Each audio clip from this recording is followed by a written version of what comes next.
How's it going, everyone? Sethphir here, and we are back with another Tower of Fantasy video. Today we are going to be doing a tier list for player versus player combat, PvP. This is going to be talking about the standard banner characters that are going to be available on the global launch. We are not talking about any of the limited banner characters that are coming in the future, and we are not talking about any of the characters that are available on the Chinese version.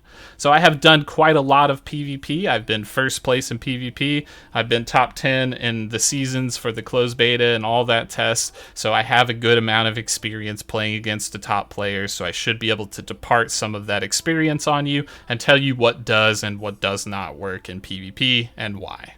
So if you don't know about PvP, there's something called the Apex League. It is available at certain times of the day, and it is a 1 versus 1 battle in an arena that slowly shrinks. It does have a time limit, and the max amount of lives you can have is 2, so the first person to kill the opponent twice will win, and that is going to be how it's done. The ladder has a lot of PvP rewards at the end of the season, and it will give you rank up points as well as achievements, tons of dark crystals, special mounts, and cosmetics. So it's definitely worth diving into, not to mention the bragging rights for setting at the top, which is always quite fun. So, with that being said, we're going to go ahead and dive in here and ignore this bottom part. This is just the characters that are not available yet, the 2 that are coming up probably most likely in the first couple limited banners, but we will talk about those as they release. So the first character that we are going to jump into is Crow. He is the Lightning Daggers, and we're going to put him as a solid C tier right now. He is not the best, but he is also not the worst, and the reason for that is that Crow has a lot of trouble tracking and targeting enemies, as well as a lot of his damage comes from hitting the opponent from behind, which is very, very difficult to do in PvP because everyone is super slippery and mobile, dodging all the time, and there's a lot of stuns and immunities going out, so it makes it very hard for him to perform the way that he wants to perform. He does have some powerful ultimates and skill abilities, but they're just not going to be as impressive as some of the other characters, so it's going to put him right in the middle at the C tier here. The next character we have is Meryl. Meryl is probably one of the better PvP characters. She is incredibly strong for a few reasons. The first reason being that she has a holding left-click move that will allow you to drain your stamina to do massive damage to the enemy's stamina gauge. Once you deplete their stamina gauge, they will be stunned for about 3 to 4 seconds, allowing you to do full damage and just completely take away their life bar, so she's very strong for that regard. The next reason is that she has a powerful skill that will allow you to launch ice, like sort of wind slashes across the battlefield, and they do a ton of damage and deplete stamina gauge as well. So this is a very potent sort of melee ranged move, if you will. It definitely causes people a lot of trouble. It also has a passive that will give you an HP shield whenever you switch to this weapon. So you just switch right before they come in to do an exchange, and then boom, you have this massive meaty shield that they have to eat through, and it definitely makes sure that you win that trade. And if all of that wasn't enough, her ultimate move is probably one of the best in the game for PvP. You will freeze for a brief moment and then lock somebody down in a frozen arena. They cannot dodge, they are slowed. It is very hard for them to do anything in this arena, and they will just be desperately trying to run to the edge and jump to get out, but it's going to be quite complicated if you're hitting them while they're trying to get out there. So this is a very, very deadly combo and makes her a big threat in PvP. The next weapon here that we have is going to be Zero. Zero is also in the S tier category. He is a fire weapon, which means he will proc the fire elemental special when he fills up his gauge, which will reduce healing on the target and deal damage over time, which is very nice. But in addition to that, his skill will shield you, along with increasing your attack and bolstering your damage, and that shield is very massive. His ultimate also does the same thing, creates a giant shockwave that does a large chunk of damage, as well as shielding you once again. So this is going to be very obnoxious to deal with. Expect Zero users to constantly have a shield on them, and with pairing that with like a couple other weapons like healing weapons, it can be very, very hard to deal with. And if you get a feeling that there's sort of a shielding meta in PvP, yeah, you would be correct. There definitely is. All right, we're going to jump into our next character here, and that is going to be Huma. Huma is the Fire Shield / Axe, and she is also in the S tier category. This weapon is really strong because the shield form has a couple of mini stuns with the dodge attack, as well as the ultimate discharge, allowing you to switch to the axe form, which does a lot of damage. But the best part about the ultimate, will leave a ring of fire on the arena, and it pretty much takes up the whole map, right? It's very huge, and if your opponent stands in that ring of fire, they're just going to keep taking continual damage. So you can chase them down and be super aggressive, and if they do happen to be in that ring of fire, they will lose majority, if not all, of their life bar. That move is incredibly powerful, and the initial hit when they're next to you, when you first trigger it up, also does a large chunk of damage. That thing hits hard. So this is a very scary weapon that has a high DPS potential. The next character we're going to jump into is Tsubasa. Tsubasa is very strong in my opinion. I know some people do not like her. This is an ice bow weapon. I think that she's at about an A tier, although you could consider lowering her to B depending on the aim of the player, because you do need to harass your opponent at range in order to make this weapon effective. But you can charge up some shots and launch them across the whole battlefield almost, so if you keep kiting away, you can cause a lot of problems for players.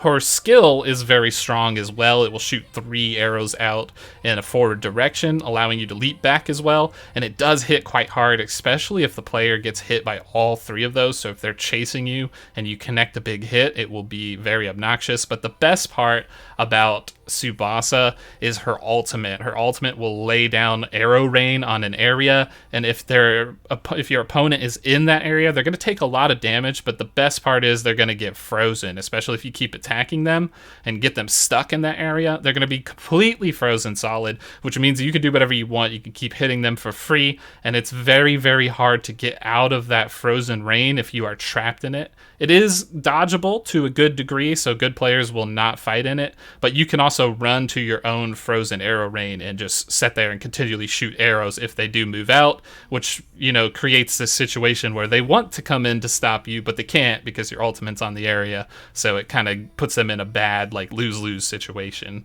going on there. So Tsubasa, definitely a strong pick, although the hands of the player will determine whether that goes up or down. It can be A tier in the hands of the best player, and maybe B or C tier in the hands of a player with maybe less skill or has some trouble aiming. The next character is going to be King. King is very interesting. I'm going to go ahead and put him in the C tier. As a character for PvP, he is not that great. A lot of his moves are a little bit slow or sluggish, and they tend to require you to have that opponent standing still for you to hit them. And a lot of times everybody in PvP will be super mobile, so that is one of the reasons why he's not the highest. But the reason why I'll put him in a C tier is because he does excel at breaking shields. And that can be very strong in a shield meta where everyone's using Zero and Meryl and all that stuff. If you have a king, you can pop him in as a counter if somebody is using pure shields, like doubling up on shields. So I can see that working, but other than that, most of his moves are just very close range melee, and they don't really have any true follow-up combo or stun or anything like that. So it makes King just an okay character for now. The next character that we have is Samir. Samir is also an A tier in the hands of a good player. Samir has some interesting gameplay from some of the other characters here. Her discharge skill is very strong, but it has a tendency to be very hard to aim. Sometimes it goes in not the great or best direction, but it can do a lot of damage, and it puts a electrifying or paralyzing effect on people with these little micro stuns, which can be obnoxious. Her skill also does a mini version of that, which creates this little gravity area that does a little bit of damage, but it's not too much. But I think the biggest strength comes with Samir's dodge attack. When you dodge attack with Samir, you lunge towards an opponent, and it does have some degree of heat-seeking like ability. But the best part is if you can predict where they are, you will launch them up into the air, and then you can jump up and rain down arrows on them in some sort of like true fighting game fashion.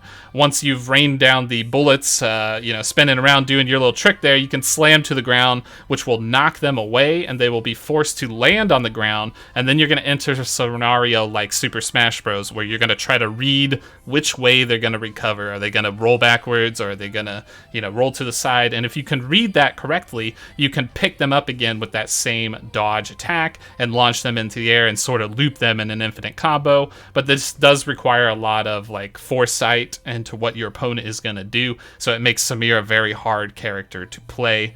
Other than that, she has a little bit of range harass game going where she can shoot these like ranged dual pistols constantly, but it doesn't do too much. So I think that this character is in a good A spot, and again, maybe a B or C tier depending on the player's skill level. Next, we have Cocoritter. Cocoritter is for sure an S tier weapon. This weapon is insane in PvP. It is a frost staff, and the staff attacks origin point is just a few meters ahead of where you are, so you can create this combo. And if you do I think it's like 2 or 3 attacks plus you hold down the trigger, you will start to lift your opponent into the air, which is a stun. They're going to be knocked into the air, and then they're going to land back down, and you can do that infinitely as long as you have stamina. So this is kind of a true combo, and the only way to get out of that is to dodge at the exact moment when Coco is lifting the opponent up into the air, so you can get out of this ice AoE vortex of death that's going on. It can be very problematic to deal with, and this is probably the most new player friendly weapon in the game. You're going to see everybody with Coco in PvP because they're going to try to use this combo on you. There is counterplay to it with some of the relics that provide hyper body or immunity to knockups, and as well as some of the characters that also have that, but just keep in mind that this is a very strong weapon just from that attack combo in general. In addition to that, it has a healing field which it can put down that generates on itself, and healing bees that flow with you when you dodge attack. So you're going to have multiple sources of healing, as well as the ultimate doing the same thing. And every single ice attack will have a chance to freeze your opponent if that wasn't enough. So you got a lot of crowd control coming out, a lot of healing. So expect players to be recuperating to full health if you have any sort of standoff with them and you're not being aggressive. And that's going to make this weapon very, very powerful. The next weapon that we have would be Na. She is the Frost Hammer, and I think she's very strong. This is one of the SR weapons. It's very free-to-play friendly. You're going to, of course, have this weapon. A lot of people will. But this weapon has a few good combos in PvP. The best one would be the dodge attack spam that it has going on. Whenever you press its skill, you will create this sort of wind updraft. And if you dodge while you are in that wind updraft, you consume no dodge gauge. So you can infinitely run around and slam your hammer with the dodge attack after that. And it can be very hard to deal with if your opponent is not expecting it. It's very similar to Samir in the sense that you need to predict where your opponent is going to go so that you can follow up with that dodge attack and keep knocking them up into the air, but it can be very frustrating to deal with and does quite a bit of damage. Her discharge skill has a sort of freeze and guaranteed hit to it, which is also a nice bonus, so this has a lot of crowd control and is a very aggressive melee weapon. Definitely can be good in the hands of a good player, and I would say maybe even A rank if you're really, really solid with it, but we'll put it at a B for now. The next character is going to be Bai Ling. Bai Ling is a physical damage bow character, and this one's going to go straight to the A tier. There is no benefit, no stun. Headshots do not work in PvP, so it really kind of saps all the strength out of this weapon, sadly. It doesn't have much to offer other than a few raw damage shots and long-range moves that it can use, and a rain of arrows that's similar to Tsubasa, but without all the freeze good effect, and just weaker in general, so that just kind of makes this like a not very good weapon to use. Hilda will also be in that same category. She is the Terminator, the ice Gatling gun, machine gun turret, whatever you want to call it. If you use this character, you're asking for punishment in PvP. You're just going to be sitting there trying to use her turret mode while the opponent jumps around you and just completely beats you down. There's almost no point in this weapon. I haven't seen it been useful in any way, shape, or form. So it does have like an ultimate that shoots this like laser that lowers the ice resistance of an opponent, but it's so hard and kind of finicky to pull off. It just doesn't really have a place in PvP. The next weapon is going to be Pepper. Pepper is a lightning healing staff. This is a decent option if you do not have Coco or Zero. You could consider running this in PvP. I'd say it's somewhere between a D and a C tier, but I'd probably put it in a D tier because the counterparts for it are just much better. It does have the same style of auto attack loop that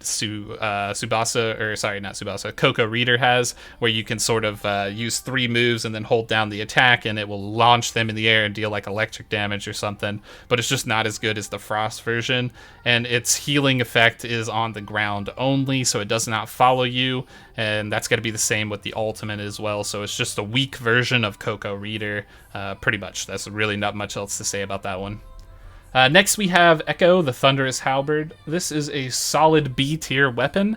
It has a lot of combos, which turn out to be good in PvP.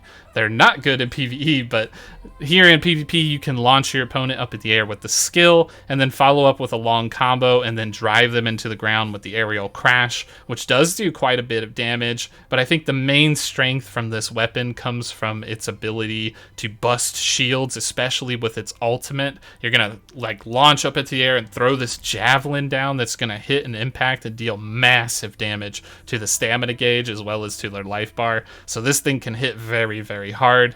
It is a bit tricky to use as a combo. Like sometimes you launch them up in the air and they recover out of the aerial, or you lose track of them, so it's a very hard weapon to master, but if you do put a lot of effort into it, it can be very powerful and have a lot of DPS to offer as well.